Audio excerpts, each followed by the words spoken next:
የሰው ሀብት አስተዳደር ቡድን መሪ ነኝ። ያው እንግዲህ እንደሚታወቀው መንግስት የሲቪል ሰርቫንቱን በዲጂታል ሲስተም ለማስጠበቅም ተብሎ ካቀዳቸው ፖሊሲ ውስጥ አንዱ ነውና ስለዚህ ይህን አስመልክቶ ያው በአጭር ውስጥ እንደ ክልላችን ተነስተን ቆጠራውን ጀምረናል። ቆጠራውም አሁን እንደኛ ወረዳ ያለው እስካሁን በእቅዳችን መሰረት በደንብ እየሄደ ነው። ቆጠራው ያለውም የሰው ሀብት አስተዳደር ባለሙያዎች መጀመሪያ እንደመጣን ግንዛቤ በተሰጣቸው ግንዛቤ መሰረት እየሰሩ ነው። በቅንነት በታማኝነት ሌት ተቀን እየሰሩ ነው ያሉት የራሳቸውን ጊዜ ሰውተው። ስለዚህ ከሌሎቹ ወረዳዎች ሲታይ በቆጠራም ፈጠን ብለናል። እኛ እንደ ዞኑ አንደኛ ነን።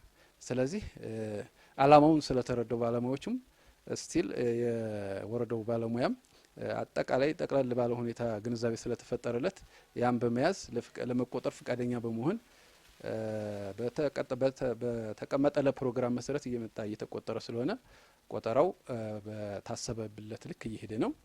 ስለዚህ መንግስት ሰራተኛውም አላማው ገብቶታል። ያው እንደሚታወቀው ቆጠራው አላማው ምንድነው?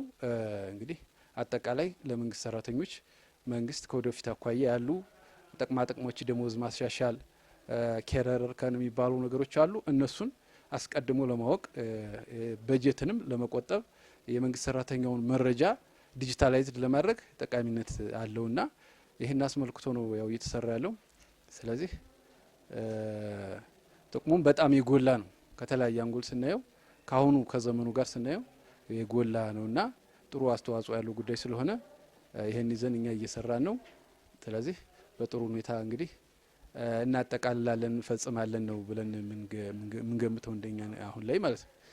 ተሸረጋ ባላለው ያለው ወረዳ የሲቪል ሰርቪስ ኃላፊ ነኝ። እንግዲህ የመንግስት ሰራተኛ ቆጠራ ፐርሶኔል መረጃ ሚያዝያ 26 አካባቢ ኦሪንቴሽን ሰተነ ሚያዝያ 26 ጀምረን ነበር። በሰዓቱ ስንጀምር ውጤታማ አልሆንም። በሰዓቱ ማለት ልጆቹ ባለሙያዎቹ በሰዓታቸው ገብተዋል። ጥሩ ነገር ከሌላ ወረዳ ላይ የሚያደርገው ለነገር ግን በሰዓቱ ልጆቹ ሲጀምሩ የሲስተም ችግር ነበርና ያው በተባለው በቀን አንድ ቆጣሪ 7 ሰው መቁጠር ነበረበት። እንደ ወረዳችን 4 ቆጣሪዎች እና አንድ ሱፐርቫይዘር ነው የተመደበልን። ልጆቹ በሰዓቱ ቢገቡም በሰዓቱ ግን በተቀመጠለት አቅጣጫ መሄድ አልቻሉም ነበር የኮኔክሽን የሲስተም ችግር ስለሆነ። ከዛ በኋላ ግን እየቆየ ሲሄድ ሲስተሙ ተስተካክሎ ከእቅዳቸው በላይ በቀን እስከ 14 ሰው የቆጠሩበት ጊዜም ጭምር አለ። አሁን ላይ እስከ ዛሬው ድረስ ወደ 17 18 ተቋሞች ደርሰዋል ልጆቹ በቆጠራ ላይ።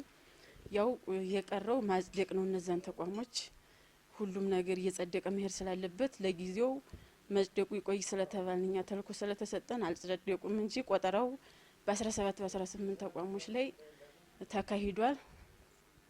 በዚህ ልክ ይሄንን ስናደርግ የገጠመን ተግዳሮት ምንድነው? ያው ያን ያክል ባይሆንም አንዳንድ ተቋሞች በተባሉት ሰዓት ባለሙያውን አለመላክ፣ በተለይ አሁን የግብርና የቀበሌ ባለሙያዎችን ቆጠራ ስንጀምር በተባለለት ሰዓት አለመገኘት፣ ልጆቹ መጉላላት፣ አንዳንድ ደግሞ ፎርም ቁጥር 15 የመጡ ተቋማቶች ያልተመዘኑ አሉ። እነዛ እንትኖች ሲስተሙ ላይ አለመምጣት፣ ሲስተሙ ላይ መምጣት ስላለባቸው እነዛ ነገሮች ሲስተሙ ላይ አለመምጣት መጀመሪያ አካባቢ በተለይ እነዚህ ፎርም 15 አካባቢ ያልተመዘኑ ተቋሞች ችግር ነው ነበረ። ከዛን ውጭ ያን ያክል የከፋ ችግር የምንለው የለንም እስካሁን በሄርንበት ሂደት። አሁን ላይ ግን ወደ ቀበሌ ስንገባም አሁን ችግር የሆነብን የግብርና የቀበሌ ባለሙያዎች እያንዳንዱ ቀበሌ በራሱ ነው የመጣው። ያው ሲስተሙ ልጆቹ ሲሰሩ ሱፐርቫይዘራቸው እያንዳንዱን ቀበሌ አርስ ያረጋቸው ነው የሚገቡት። እዛ ቀበሌ ላይ ደግሞ ልጆቹ አሁን አንድ ቀበሌ ላይ 6 ባለሙያ ካለ 4ቱ ይመጣና ሌላው ይቀራል እና እዛ ልጆች እንደገና ሎጋውት ብለው እንደገና ነውና ይሄ አሁን ላይ በእርግጥ ትናንትና ዛሬ ነው የጀመርነው። ይሄ አንድ ተግዳሮት ሆኖና ከፎርም 15 ያልተመዘኑ ተቋሞች በተጨማሪ ያው ፎርም 15 ያልመጡ ነበሩ። እነሱን ስንጠይቃቸው ዞኖች በፍጥነት ምላሽ ሰጥተናል።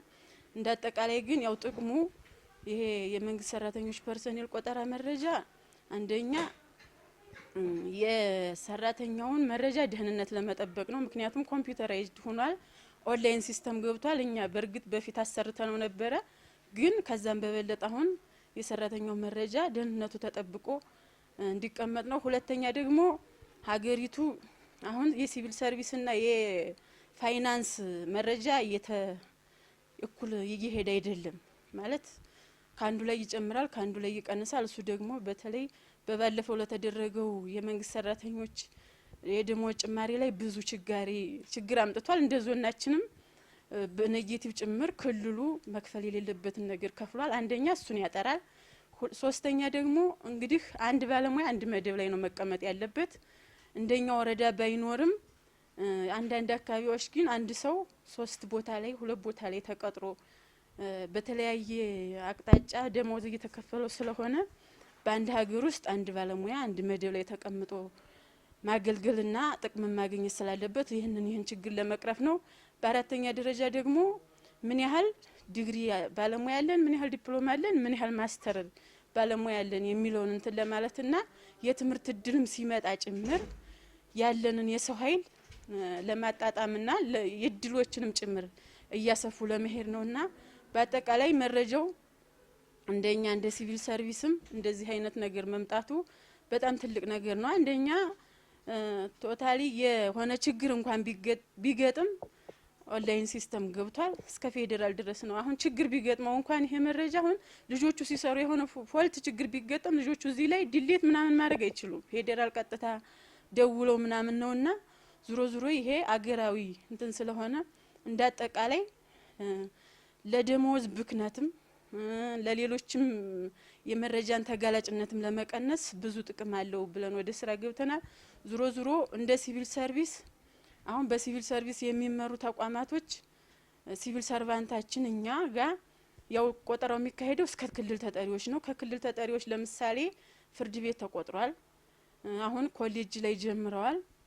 ዙሮ እንደኛ እንደ ሲቪል ሰርቫንት ያሉ ተቋሞች አሁን በመቃረብ ላይ ናቸውና ዙሮ አሁን ለወደፊቱም ምናልባት መርሱ ላይ ሰፊ የሰው ኃይል ነው ያለውና እሱ ላይ ችግር እንዳይገጥም ቀድመን እኛም እየተነጋገርን ነው ከሚመለከተው አካል ጋራና ልክ በግብርና በዚህ ልክ ከሄድን እዛ ላይ ችግር ይገጥመናል ብለን ስላሰብንኛ እሱን ደግሞ ቅድመ ሁኔታ መዘጋጀት ያለበት አካል ከወድ ላይ የሚያለው አካል ፈጥኖ እንትን ማለት ያለበትን ማለት ትምህርት ላይ ስለሚፈትን 1200 ምናምን የሰው ኃይል አለን በመርሱ የነሱ በርግጥ በራሳቸው ነው የሚሄደው ያው ግን እኛንም ይመለከተናል እንዳጠቃላይ ግን ይሄ መንግስት ሰራተኞች ፐርሶኔል ቆጠራ መረጃ በቃ ወቅቱን የጠበቀና ጊዜውን የዋጀ ነው ብለን ወስደናልና እንደ ተቋማችን ሰዓቱን